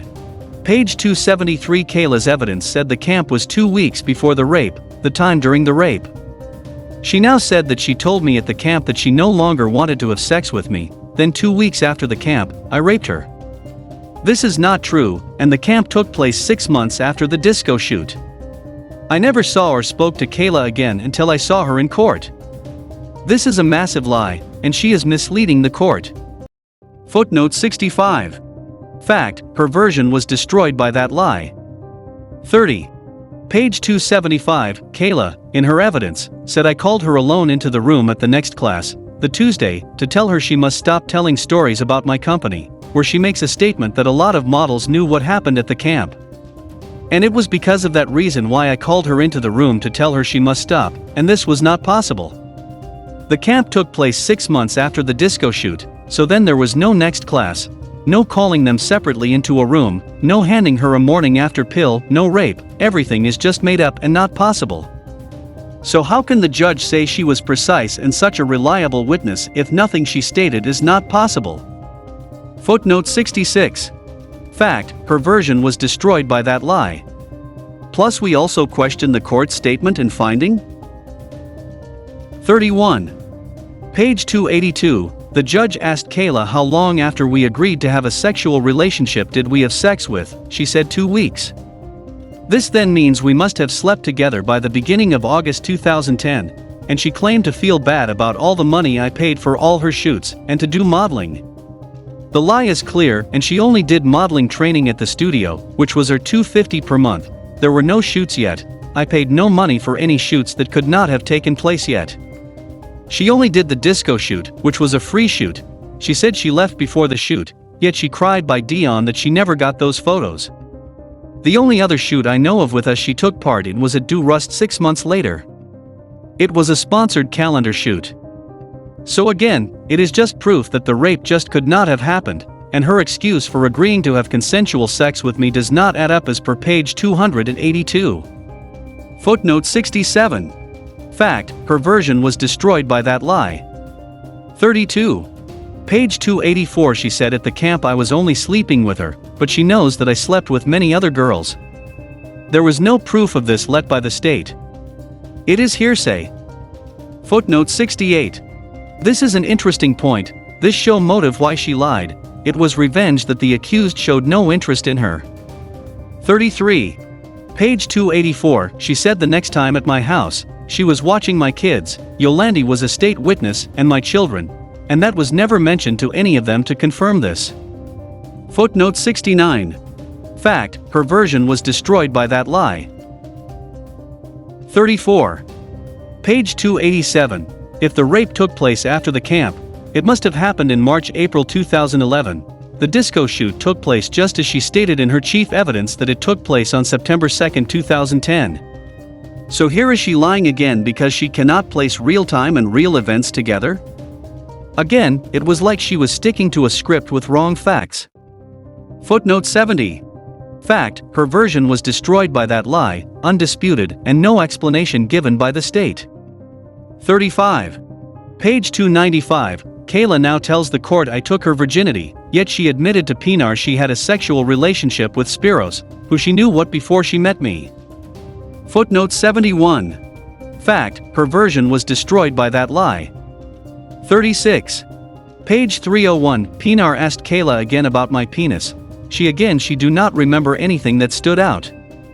Right after the cross-examination, we offered a medical expert to look at my penis and show the court what Kayla was stating was a lie. I went to the bathroom, took a photo, and it was accepted into the record evidence.